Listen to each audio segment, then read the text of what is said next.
While we're out here waiting through traffic, though, I actually do have something that I wanted to talk about. Fairly recently, we took a trip out to Sacramento on a nearly daily basis because I was in a production, and I played a role, one of the lead roles in the show, and the movie version of this show. It's Amelie the Musical, so based on Amelie the movie from the early 2000s. The lead role was played by a white guy. Now, I'm not one to say that, that I'm breaking down barriers all the time. Speaking of racial barriers. But I have played, I won't say so many. Let me just talk about a few of those roles really quickly. I played Fred Gailey, who was the leading male role in A Miracle on 34th Street. I played George Bailey, who was famously played by Jimmy Stewart in the musical version of It's a Wonderful Life. I played Seymour Krelborn in Little Shop of Horrors, who was famously portrayed by Rick Moranis. And I've also played in Godspell Jesus. Right? I don't have to say that Jesus likely was not a white person. Well, I'm not here to talk about what color the skin of people in the Middle East are. I'm here to talk about breaking down barriers.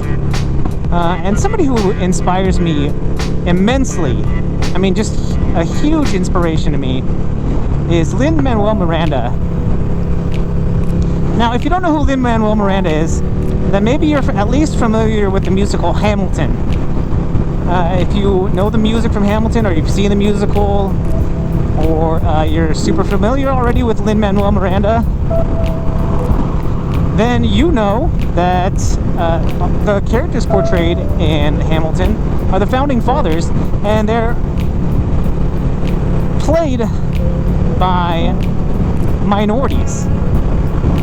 Now, you might say when the founding fathers came over, or when early settlers of the United States, of the Americas, came over, they were minorities. The white people were minorities, but they aren't anymore, and the founding fathers were definitely not in the minority when they established our great country.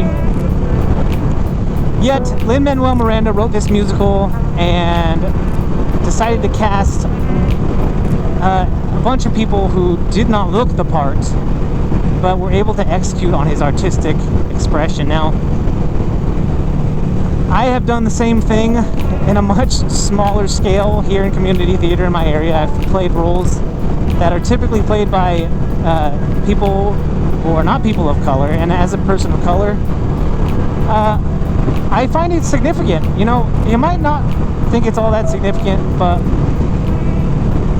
we're seeing these movies like Crazy Rich Asians, and we've had movies in the past, at least for the last 2 decades or so, and probably more, that are predominantly African American. And now there's a new movie called Always Be My Maybe that stars a predominantly Asian cast as well.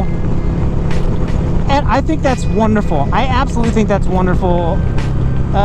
But what I would like to see more than people making these movies where the cast is predominantly one race, is I'd like to see movies more often cast people in roles that are just normal roles, right? I want to see a romantic comedy between a person of color and a person and a white person, where that's not the main issue.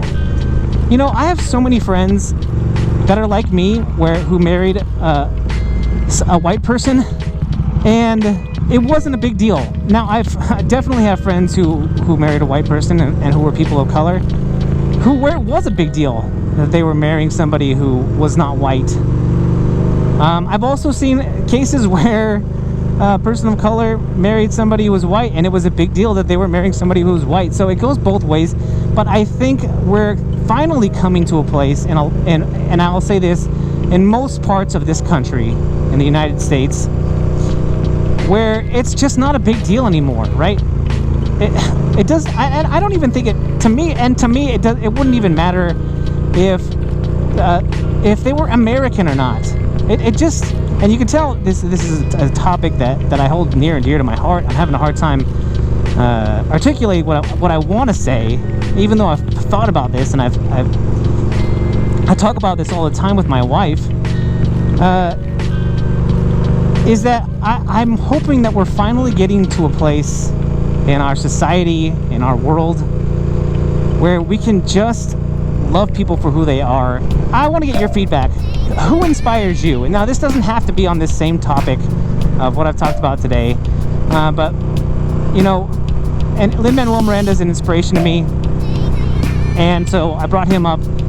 But I'd like to think that in my role as a community theater actor and someone who has an impact on youth as a teacher, and someone who has a lot of friends who are younger, because I work in community theater, I wanted to clarify that I'm setting a good example, that not trying to say that I'm an inspiration to people, but that I live my life in a way that I can inspire people.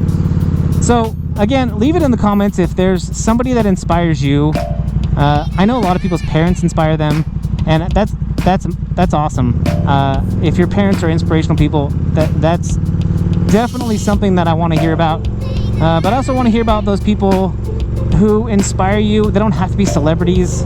Just leave it in the comments. I just kind of want to get that conversation going.